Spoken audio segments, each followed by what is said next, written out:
بسم اللہ الرحمن الرحیم۔ السلام علیکم ورحمۃ اللہ وبرکاتہ۔ الحمد للہ رب العالمین والصلاة والسلام علی اشرف الانبیاء والمرسلین نبینا محمد وعلی آلہ واصحابہ اجمعین وبعد۔ علمی و دعوتی خیانت، التعالم و اثرہ علی الفکر والکتاب، یعنی علمی اور دعوتی خیانت اور فکر و تحریر پہ اس کے اثرات۔ اس سلسلے کا مقدمے کا جو سیشن تھا پہلا، اس میں کچھ باتیں آپ کے سامنے آئی ہیں، اور انشاءاللہ تبارک و تعالی اب اس سیشن میں ہم اور آپ اس کتاب پر فضیلت الشیخ ظفر الحسن مدنی حفظہ اللہ کا مقدمہ ہے۔ اور آپ جانتے ہیں کہ شیخ ظفر الحسن مدنی حفظہ اللہ کی علمی و دعوتی سرگرمیاں کس طرح سے پوری دنیا کے گوشے گوشے میں پھیلی ہوئی ہیں۔ سلفیت اور منہج اہل حدیث کے مشن کے لیے وہ پچھلے 40-42 سالوں سے مسلسل سرگرم عمل ہیں، اور نہ ان کی اس سرگرمی میں کسی رات اور دن کا کوئی فرق ہے، نہ سردی گرمی کا کوئی فرق ہے الحمدللہ۔ تو ایک بہت ہی زیادہ کہنہ مشق جس کو کہتے ہیں، تجربہ کار، گہرے علم کی رکھنے والی صلاحیت، گہرا علم رکھنے والی شخصیت، ان کا یہ مقدمہ آپ اندازہ لگا سکتے ہیں کہ اس موضوع کے سلسلے میں ان کا یہ مقدمہ کتنا زیادہ اہمیت کا حامل ہے، اور اس میں بہت سارے نصوص اور دلائل کی مدد سے گفتگو کی گئی۔ اس میں سب سے پہلی بات شیخ کہتے ہیں، دعوت و تبلیغ، وعظ و نصیحت، اصلاح و ارشاد اور امر بالمعروف والنہی عن المنکر ضروریات دین میں سے ہیں۔ آپ دیکھیں گے کہ یہ جو دعوت و تبلیغ کا مسئلہ ہے، وعظ و نصیحت کا مسئلہ ہے، یا امر بالمعروف، اصلاح، ارشاد وغیرہ، اس کی اہمیت جو دلائل کی روشنی میں ہے وہ جاننے والے لوگ کم ہیں، لیکن جذباتی طور پر اس کا حوالہ دینے والے لوگ بہت زیادہ ہیں۔ ابھی ہمارے وہ بھائی جو جماعت تبلیغ میں جڑے ہوئے ہیں، ان کی باتیں آپ سنیں گے تو یہی سنیں گے کہ دعوت و تبلیغ انبیاء کا کام ہے، یہ بہت نیک کام ہے، بہت اچھا کام ہے، اس لیے ہمیں بھی اس میں حصہ لینا چاہیے۔ تو وہ یہ جو بات وہ کہتے ہیں، کاش وہ علم اور بصیرت کی روشنی میں کہتے، علم و بصیرت کی روشنی میں باتیں نہیں کہتے، جذباتی بنیادوں پر علم کے بغیر، محض اس اعتبار سے کہ یہ نبیوں کا کام ہے تو ہمیں بھی نبیوں کے کام میں حصہ بٹانا چاہیے، ہمیں بھی یہ کام اب کرنا چاہیے، نبیوں کا سلسلہ ختم ہو چکا ہے تو ہماری ذمہ داریاں یہ ہیں کہ ہم بھی دعوت و تبلیغ کا کام کریں۔ لیکن اب وہ یہ نہیں جان رہے ہیں کہ نبیوں کا کام ہے تو نبیوں کا علم پہلے آپ کو حاصل کرنا ہوگا، اور پھر اس کے بعد آپ اس کی پر عمل کریں گے، پھر دعوت دیں گے۔ تو علمی اصولوں کی بنیاد پر اس چیز کو نہیں جانتے ہیں۔ لیکن یہ بات جو یہاں پہلے جملے میں آئی ہے کہ ضروریات دین میں سے ہے، یہ سارے لوگ کہتے ہیں۔ اب یہ جو جماعت کی بات چلی، جماعت تبلیغ کی، یہ ہمارے بھائی جذبے کے اعتبار سے تو بہت آگے ہیں، لیکن علم اور بصیرت سے جذبہ خالی ہے۔ ایسے ہمارے یہ بھائی جس سلسلے میں ایک کتاب لکھی گئی ہے، جو متعالمین ہیں، یعنی علم کے دعوے دار اور جو علم سے عاری ہیں یا کمزور معمولی معلومات رکھتے ہیں، ایسے لوگوں کے ہاں بھی آپ دیکھیں گے کہ وہ دعوت کے جذبہ، دین کی دعوت اور تبلیغ کی اہمیت اور اسے پھیلانا ہے، اور نبیوں کا سلسلہ ختم ہو چکا ہے تو اب یہ ذمہ داری امت کی ہے۔ تو امت میں کس کی ذمہ داری ہے؟ امت کی ذمہ داری ہے۔ تو کس کی ذمہ داری ہے؟ کیا ان کی ذمہ داری ہے کہ جو ابھی مدعو کی حیثیت سے ہیں، انہیں سکھایا جانا ہے، انہیں پڑھایا جانا ہے، انہیں سیکھنا ہے، انہیں علم حاصل کرنا، کیا یہ امت کے اس طبقے کی ذمہ داری ہے، یا یہ امت کے اس طبقے کی ذمہ داری ہے جو صحیح معنوں میں انبیاء علیہ الصلوۃ والسلام کے علم کے حاصل کرنے والے اور اس کے سچے وارث بن جائیں، اور پھر اس کے بعد وہ اس علم کو لوگوں تک پہنچانے کا مشن اور یہ ذمہ داری اپنے سر پر ہے۔ تو یہ جملہ ہر ایک کہتا ہے جو اصولی طور پر حقیقت کو نہیں جانتا ہے۔ اس کے بعد کہتے ہیں جن کے کچھ اصول و ضوابط اور آداب و شرائط اسلام نے مقرر کی. یہی مسئلہ ہے پیچیدہ. دعوت، تبلیغ، اصلاح، ارشاد، واعظ، نصیحت، تذکیر دین کی ضروری بنیادی چیزوں میں سے ہے، لیکن ہر ایک آدمی اٹھے اور جذبہ لے کر کے کہ میں کام کروں گا، کام کرنا شروع کر دے، ایسا تو نہیں ہے نا. اس کے اصول ہیں، اس کے ضابطے ہیں، اس کے قواعد ہیں، اس کی بنیادی باتیں، اس کے بعد ہی یہ کام کیا جا سکتا ہے، جن کی پابندی کرنا اور ان کا لحاظ رکھنا بہت ضروری ہوتا ہے. جو اصول و ضوابط بنے ہوئے ہیں، تو قرآن کریم کی آیات میں صراحت کے ساتھ کئی اصولوں کا ذکر ہے، لیکن یہ بات کرنے والے شاید ان آیتوں کے مضمون کو بھی نہیں سمجھتے جس میں دعوت کا ذکر ہے. اللہ تبارک و تعالیٰ نے فرمایا ادعو الی سبیل ربک بالحکمۃ والموعظۃ الحسنہ وجادلہم باللتی ہی احسن. تو الی سبیل ربک پہلا اصول تو ہے کس کی طرف بلانا ہے. آخر کیا ہے آپ کا نصاب، کیا ہے آپ کا میٹیریل، کس چیز کی طرف آپ بلانا چاہ رہے ہیں. پھر کیسے بلانا، بالحکمہ والموعظۃ الحسنہ وجادلہم باللتی ہی احسن. سب اصول ہے کہ اصول دعوت کی. ایسے ہی قل ھذہ سبیلی ادعو الی اللہ علی بصیرۃ انا ومن اتبعنی. آپ یہ کہیے یہ میرا راستہ ہے، میں اس راستے کی طرف اور میری امت کے لوگ بھی، میرے متبعین بھی، میرے پیروکار بھی علم کے ساتھ، بصیرت کے ساتھ لوگوں کو دعوت دیتے ہیں. اصول ہے کہ نہیں، اصول ہے کہ علم ہونا چاہیے، بصیرت ہونی چاہیے.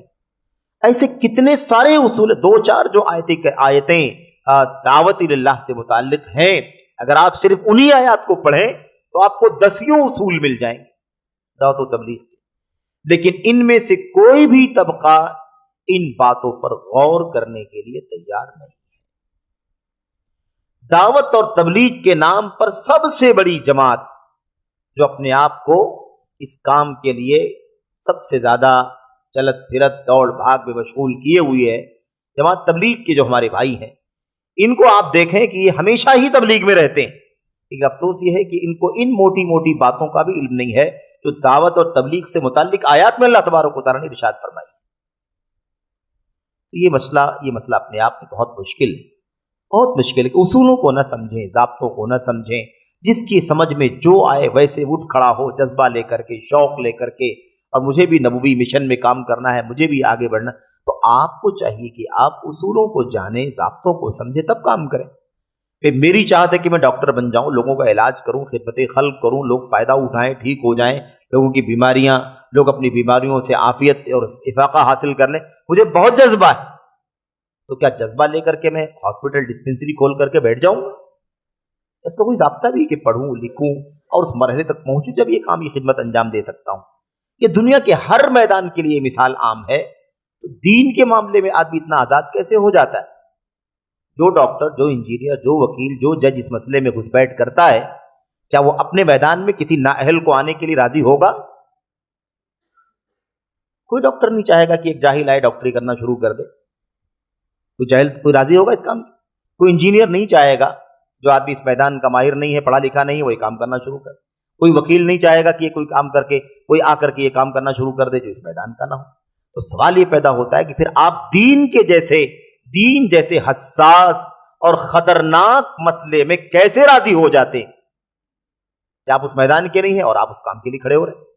اور عوام کیسے راضی ہو جاتی ہے کہ وہ ان کے لیے، وہ اپنے لیے ان کو دین کا، میرے بھائیوں، مرجع، دین کا سورس بنا لیں، ان سے دین کا علم حاصل کریں بلا تفریق.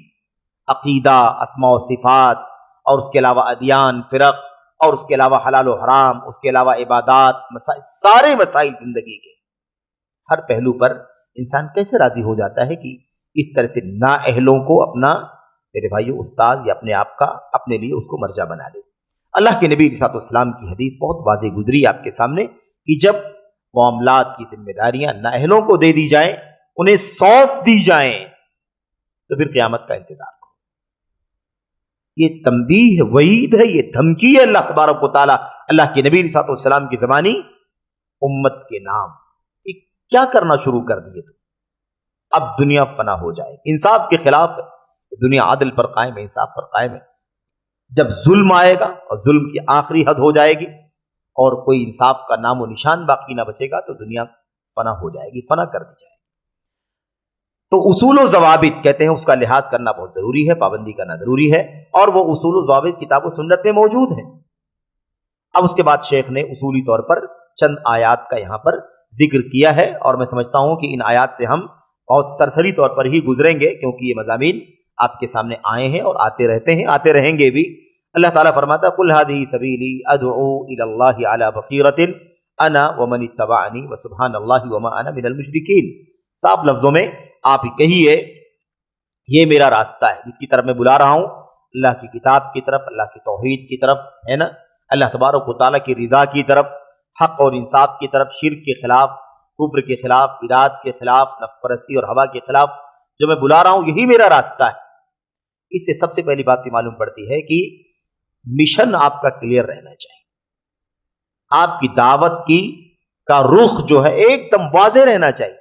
بے نام، گم نام، چھپی ہوئی مجہول دعوت دینا غلط، درست نہیں ہے کہ آپ کی دعوت کا رخ ہی صحیح طور پر لوگوں کو نہ معلوم کہ آپ دعوت کیا دیتے ہیں۔ قرآن و حدیث کے حوالے دنیا کے سارے اسلام سے نسبت رکھنے والے فرقے دیتے ہیں، اسلام سے نسبت رکھنے والے سارے فرقے قرآن و سنت کے حوالے دیتے ہیں، قرآن و سنت کے نصوص کو پڑھتے ہیں۔ تو سوال یہ پیدا ہوتا ہے کہ کیا جو بھی قرآن پڑھے، جو بھی سنت پڑھے، کیا کافی ہے؟ اصل مسئلہ یہ ہے کہ آپ کا ایک دم موقف واضح ہو کہ آپ جس بات کی دعوت دے رہے ہیں وہ دعوت کس راستے کی، کس چیز کی دعوت ہے، اور آپ کی دعوت فلاں ہے تو اس کا مطلب یہ ہے کہ فلاں فلاں فلاں فلاں کے خلاف آپ کی دعوت ہے۔ آپ کا مثبت منفی دونوں پہلو واضح ہونا چاہیے۔ یہ بات بہت بنیادی طور پر ہمیں جان لینا چاہیے کہ ہماری دعوت کا جو تھیم ہے، اس کا جو نقش ہے، اس کا جو راستہ ہے، ایک دم صریح ہونا چاہیے۔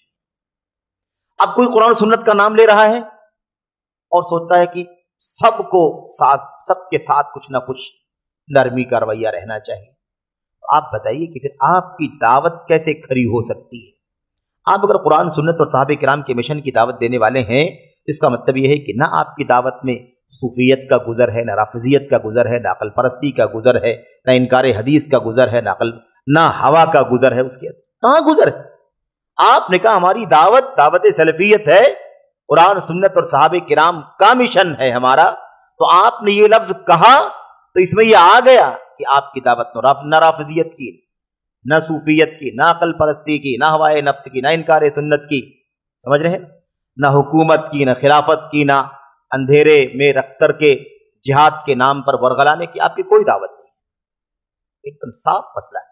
اب ہم دعوت دیں اس کی اور ان سے بھی کچھ نہ کچھ تال میل بھی رکھیں، تو جہاں تک رواداری سماجی اور انسانی ہے اس میں تو کوئی انکار نہیں ہے، یا جو جزوی مسائل ہیں، فروعی مسائل ہیں، جہاں کوئی پیچیدگی نہیں ہے، فقہی مسائل کے جو عام مسائل ہیں کوئی مسئلہ نہیں ہے، لیکن مسئلہ عقیدے کا ہو، عقیدہ الگ ہے اس فرقے کا، ہمارا عقیدہ کتاب و سنت کا ہے۔ آپ بتائیے آپ کیسے تال میل بنا کر کے ان کے ساتھ چل سکتے ہیں؟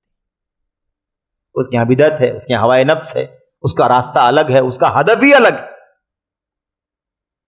کیسے ممکن ہے؟ اس لیے یہ بات سمجھنے کی ہے کہ جب آپ نے کہا قُلْ هَٰذِهِ سَبِيلِي أَدْعُو إِلَى اللَّهِ، اللہ تبارک و تعالیٰ کی طرف بلا رہا، اعلیٰ بصیرہ، علم کی روشنی میں، دوسری بات علم کی روشنی، تو آپ کی دعوت کا چہرہ ایک دم شفاف ہونا چاہیے۔ آپ کس بات کی دعوت دیتے ہیں؟ قرآن و حدیث کی طرف بلا رہے ہیں، رافضی بھی قرآن و حدیث کی طرف بلا رہا ہے، صوفی بھی قرآن و حدیث طرف ہی بلا رہا ہے نا، تبلیغی بھی قرآن و حدیث کی طرف ہی بلا رہا ہے، اخوانی مودودی بھی قرآن و سنت کی طرف ہی بلا رہے ہیں، ہے کہ نہیں؟ ایسے جتنے ہیں سارے کے سارے کس کی طرف بلا رہے ہیں؟ سب قرآن و سنت کی طرف بلا رہے ہیں۔ سوال یہ پیدا ہوتا ہے پھر آپ کی دعوت میں ان کی دعوت میں فرق کیا ہے کہ آپ کی دعوت مانی جائے ان کی چھوڑی جائے؟ بات سمجھ میں آ رہی کہ نہیں آ رہی؟ اس لیے آپ کا ایک دم قرآن و سنت ویسے ہی سمجھنے کی دعوت ہم دے رہے ہیں جیسے اللہ کے نبی کی صحابہ رضوان اللہ تعالی علیہم اجمعین سمجھتے تھے، سمجھا، برتا، عمل کیا اور اس کی طرف لوگوں کو، امت کو رہنمائی کی۔ یہ بہت بنیادی مسئلہ ہے۔ تو یہ لوگوں کے انحرافات کے ساتھ چلنے کا راستہ نہیں ہے۔ لوگوں کے انحرافات کو پروان چڑھانے، اس کو پروموٹ کرنے، اس کو قبول کرنے، اس کو برداشت کرنے اور پھر اس کو نرمی اور حکمت اور مصلحت کا نام دینا اس میں شامل نہیں ہوتا۔ بدعقیدگی کو لے کر کے آپ چلیں، حکمت ہے۔ بدعت کو لے کر کے چلیں آپ، حکمت ہے۔ ایک شخص نبی کریم صلی اللہ علیہ وسلم کے صحابہ کی توہین کرتا ہے، آپ اس کے ساتھ ساز بات رکھتے ہیں، کیا یہ حکمت ہے، مصلحت ہے؟ بات سمجھنے کی ہے، بہت اصولی مسئلہ ہے یہ کہ اصولوں میں، بنیادوں میں کبھی بھی کوئی تالمیل و سمجھوتا نہیں کیا جائے گا۔ خیر، یہ ہو گئی بات۔ انا ومن اتبعنی، یہ کام سب کا ہے۔ اللہ کے نبی علیہ الصلوۃ والسلام بھی اسی مشن پر تھے، علم کے ساتھ کام کرتے تھے، اور آپ کے متبعین کو بھی علم کے ساتھ ہی کام کرنا ہے، اس طرح نہیں ہے۔ آپ ایک بات پر غور کریں، قرآن کریم کی آیات میں اللہ کے نبی علیہ الصلوۃ والسلام کو مخاطب کیا جاتا ہے، اور آپ کو، آپ کے ساتھ وہ مسئلہ خصوصیت کا نہیں ہوتا ہے، تو اور عام طور پر ایسے ہی ہے، عام طور پر ایسے ہی کہ خصوصیت کا مسئلہ نہیں، خصوصیت کی مسائل چند ایک ہیں کہ یہ مسئلہ اللہ کے نبی کے حوالے سے بیان کیا گیا، اور اللہ کے نبی علیہ الصلوۃ والسلام کے ساتھ ہی یہ مسئلہ خاص امت کے لیے عام نہیں ہے، وہاں پر وضاحت کر دی گئی ہے، دلیل موجود ہے، خود قرآن کریم کی دلیل موجود ہے، یا سنت کی دلیلوں سے، صحابہ کرام کے موقف سے وہ بات واضح ہو جاتی ہے، یہ مسئلہ نبی کریم صلی اللہ علیہ وسلم کی خصوصیات سے تعلق رکھتا ہے۔ اس قرآن کریم میں اللہ تبارک و تعالیٰ نے جہاں پر آئی بات نا کہ اگر کوئی عورت اپنے آپ کو ہبہ کر دے نبی کریم صلی اللہ علیہ وسلم کو، ان وہبت نفسہا للنبی، ہے نا، اللہ کے نبی صلی اللہ علیہ وسلم اس سے نکاح کر لیں، جائز ہے، نہ کسی ولی کی ضرورت ہے، نہ کسی قاضی کی، نہ کسی گواہ کی، نہ کسی کی رضامندی کی، نبی علیہ الصلوۃ والسلام نے اسے قبول کر لیا۔ شرط یہ ہے کہ وہ کسی کے نکاح میں نہ ہو، ہے نا، کوئی اور خارجی رکاوٹ نہ ہو باہر کی، تو آپ علیہ الصلوۃ والسلام اسے اپنی زوجیت میں قبول کر لیتے ہیں، تو وہ آپ کی زوجہ بن جائے گی۔ اس میں نہ تو تعداد کی کوئی قید ہے، نہ کسی ولی اور گواہ کی کوئی شرط۔ اس میں صراحت کیا، خالصۃ لک من دون المؤمنین، صراحت ہے کہ نہیں؟ صراحت آپ کے لیے خاص ہے، مومنوں کے علاوہ مومنوں کو اس کی اجازت نہیں، مومنوں کے لیے، یعنی آپ کی امتیوں کے لیے یہ نظام نہیں ہے، بلکہ ان کے لیے ضروری ہے کہ ولی موجود ہو اور رضامندی ہو، اور اس کے بعد پھر نکاح شرعی کے ذریعے سے عقد نکاح میں دونوں منسلک ہو کر کے ایک دوسرے کے زندگی کے ساتھی بن جائیں گے، زوجین بن جائیں گے۔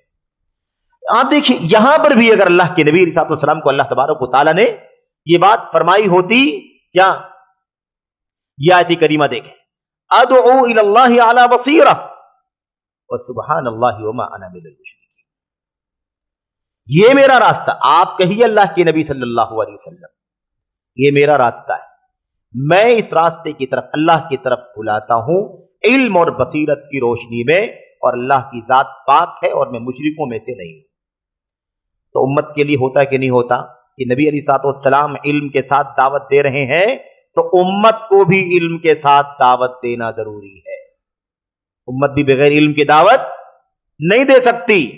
لیکن آپ دیکھیے کہ یہاں پر اللہ عز و جل نے اس بات کو نبی کریم صلی اللہ علیہ وسلم کے ساتھ عطف فرمایا ہے، انا ومن اتبعنی، میں بھی اور میرے متبعین اور پیروکار۔ آپ علم کی روشنی میں دعوت دے رہے ہیں اللہ کے بندوں کو، ابو بکر کو بھی ایسے ہی کرنا ہے، عمر بن خطاب کو بھی ایسے ہی کرنا، عثمان غنی کو بھی ایسے ہی کرنا، انہوں نے ایسے ہی کیا۔ اگر کہیں کوئی علمی کمی کی بنیاد پر نہیں مسئلہ معلوم تھا تو توقف کیا، زبان کو بند رکھا، خاموشی اختیار کی، اور ایک نہیں، اس کے بے شمار دلائل موجود ہیں، بے شمار دلائل۔ پتہ کیا چلا کہ یہ الگ سے اس کا اضافہ انا ومن اتبعنی، اگر اللہ کے نبی علیہ الصلوۃ والسلام کی صرف بات ہوتی تب بھی یہ مسئلہ ہوتا نا، کہ جیسے اللہ کے نبی علم کے ساتھ دعوت دے رہے، امت کی بھی ذمہ داری یہی ہے کہ وہ علم کے ساتھ دعوت کا کام کرے، وہ سیکھے اللہ کے نبی علیہ الصلوۃ والسلام کے علم کو، آپ کی سنتوں کو، آپ کے اقوال، افعال، فرمودات، تقریرات، ہے نا, قضیے, فیصلے, فتاوے سب آپ کے حاصل کریں اور پھر اس کے بعد اس کی دعوت دیں, عمل کریں اور پھر اس کی دعوت دیں.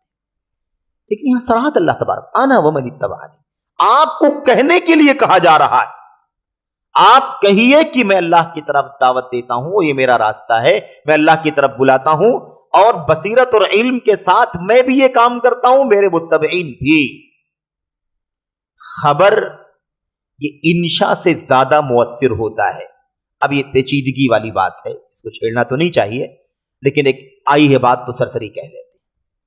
انا ومن اتبعنی, میں اور میرے پیروکار, ہے خبر کہ میں دعوت دیتا ہوں علم کے ساتھ, بصیرت کے ساتھ, اور میرے متبعین.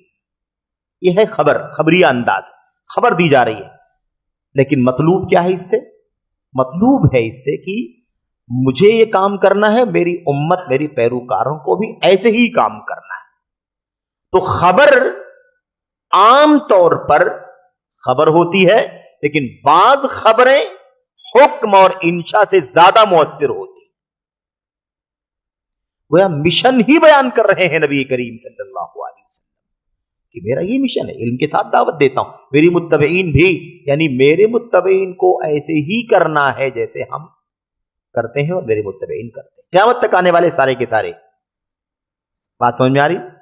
تو علم والا ہونا ضروری ہے, اور علم کے ساتھ ہی نبی کریم صلی اللہ علیہ وسلم جیسے دعوت کا کام کرتے تھے ایسے ہی کرنا ہے.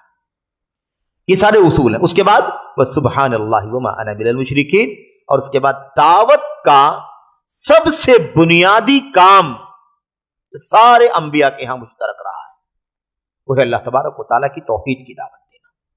اللہ تبارک و تعالیٰ, یہاں بھی دیکھیے وہ مسئلہ جو اکثر بیشتر ہم پڑھتے ہیں کہ اللہ تبارک و تعالیٰ کی توحید کا جو کلمہ ہے اس میں پہلے تبرئہ ہے. پہلے کیا ہے؟ تبرئہ ہے, تنزیہ ہے, اور پھر اس کے بعد اعتراف ہے. لا الہ کہہ کر کے اللہ تبارک و تعالیٰ کے ماں سوا کا انکار کر دیا گیا. یہاں پر بھی پہلے کیا؟ بس سبحان اللہ, اللہ کی ذات پاک, عیوب سے, شرک سے, ہر طرح کی ساجیداری سے, ہمسر سے, مقابل سے, ند سے, فلاں فلاں, سب سے اللہ تبارک و تعالیٰ کیا ہے؟ پاک ہے, بے عیب ہے. وما انا من المشرکین, اور یہ آخری اصول سب سے زیادہ قیمتی ہے. اپنی امتیاز کے ساتھ زندگی گزارنا ہے, اپنی پہچان کے ساتھ زندگی گزارنا ہے, اپنی پہچان کے اعلان کے ساتھ زندگی گزارنا ہے. اتنا کافی نہیں ہے کہ آدمی شرک نہ کرے, یہ ضروری ہے کہ وہ یہ بھی کہے کہ مشرکین سے میرا تعلق بھی نہیں ہے. بہت بنیادی مسئلہ ہے. کتنے ایسے لوگ ہیں کام تو نہیں کرتے, لیکن ایسا کرنے والوں کے ساتھ میں کہیں نہ کہیں وہ دبے کھلے رہتے ہیں. آپ دیکھیں, ایک آیت کریمہ ہے, ایک آیت, کتنے اصول آگے دعوت, 6 7 8 اصول اللہ تبارک و تعالیٰ نے ایک آیت کریمہ بیان فرما دی. اور یہ تو بالکل سرسری طور پر, اس کی باریکیوں میں جائیں بہت سارے پہلو اس کے اندر چھپے ہوئے ہیں. خیر, ایسے اللہ تبارک و تعالیٰ فرماتا ہے ادعو الی سبیل ربک بالحکمۃ والموعظۃ الحسنہ وجادلہم باللتی ہی احسن ان ربک هو اعلم بمن ضل عن سبیلہ وهو اعلم بالمہتدین.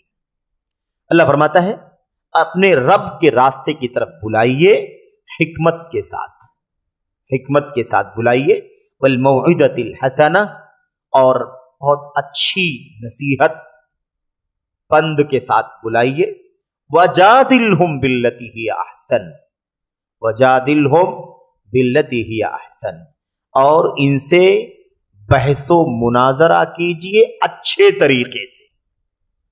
بحث و مناظرے تو ہو رہے ہیں آج کل, لیکن اچھے طریقے سے نہیں ہو رہے ہیں. باللتی ہی احسن ہونا چاہیے. ہٹ دھرمی, تنقیص, توہین, تذلیل, اپنی بات کو ثابت کرنے کے لیے ہر طرح کی باتیں لانا اور ایڑی چوٹی کا زور لگانا, حق کو باطل, باطل کو حق بنا کر کے اپنی بات کی تائید کرنا, یہ طریقہ آج کل کے مناظروں کا چل رہا ہے. اتنا تجاوز ہے کہ لوگ حدیثوں میں بھی تحریف کر دیتے ہیں, بلکہ آیتوں میں بھی تحریف سے کام لینے سے دریغ نہیں کرتے. اپنا موقف ثابت کرنے کے لیے آیتوں میں بھی تحریف, حدیثوں میں بھی تحریف, بدل بدل کر کے اپنے موقف کو ثابت کرنا. اور یہ کوئی پرانا مسئلہ نہیں ہے, آج بھی اس کی مثالیں آپ ڈھونڈنے جائیں گے تو آپ کو پچھلے مہینے میں بھی مثالیں مل جائیں گی. لوگوں نے اس طرح کے کام کیے. بہرحال وقت پر ان سب کی باتیں بھی آئیں گی انشاءاللہ تبارک و تعالیٰ. ابھی ہم جو کہ مقدمے میں ہیں, اس لیے ایسا نہ ہو کہ مقدمہ ہی اصل کتاب کے درجے میں ہم پڑھنے لگے تو پھر یہ مسئلہ ہے نا وقت سے پہلے ہو جائے گا. کیا فرمایا اللہ تبارک و تعالیٰ نے؟ ان ربک هو اعلم بمن ضل عن سبیل، یقیناً آپ کا پروردگار خوب جانتا ہے ان کے بارے میں جو اس کے راستے سے گمراہ ہو گئے. وهو اعلم بالمهتدین، اور وہ ہدایت یافتہ لوگوں کو بھی خوب جانتا ہے. تو اللہ تبارک و تعالیٰ نے ہدایت اور ضلالت کی بات آ گئی نا، ہدایت اور ضلالت کی بات، یہی مسئلہ ہے. دعوت کا مشن ضلالت سے نکال کر ہدایت کی راہ دکھانے کا مشن ہے، اور اس کے لیے راہ دکھانے والے کا خود ہدایت پر ہونا ضروری ہے، خود ہدایت یافتہ ہونا ضروری ہے. ہدایت نہیں ہے تو ضلالت کے علاوہ کچھ باقی نہیں بچتا. علم نہیں ہے تو جہل کے سوا کچھ نہیں، ہدایت نہیں ہے تو ضلالت کے سوا کچھ نہیں ہے. فماذا بعد الحق الا الضلال، حق کے بعد کچھ باقی نہیں بچتا سوائے گمراہی کے. اس لیے مسئلہ واضح ہے. خیر، شیخ کہتے ہیں ان آیات میں اللہ تبارک و تعالیٰ نے دعوت و تبلیغ اور وعظ و نصیحت اور اصلاح و ارشاد کے اصول و ضوابط مقرر کیے. ٹھیک ہے نا، چند اصول آ گئے آپ کے سامنے کہ داعی اور مبلغ میں علم و حکمت، دین کا فہم و بصیرت ہونا چاہیے. اسی طرح اس میں جدال احسن اور موعظہ حسنہ کی صلاحیت اور مہارت ہونی چاہیے. ٹھیک ہے نا، یہ سب صلاحیتیں ہوں گی تب تو آدمی دعوت کا کام کرے گا. ایک آدمی مجرد ہے، علم ہی نہیں، یہ مزید صلاحیتوں کا پایا جانا تو بہت بات کی بات، وہ اصل علم کا ہی میرے بھائیوں مالک نہیں، آری ہے اس سے.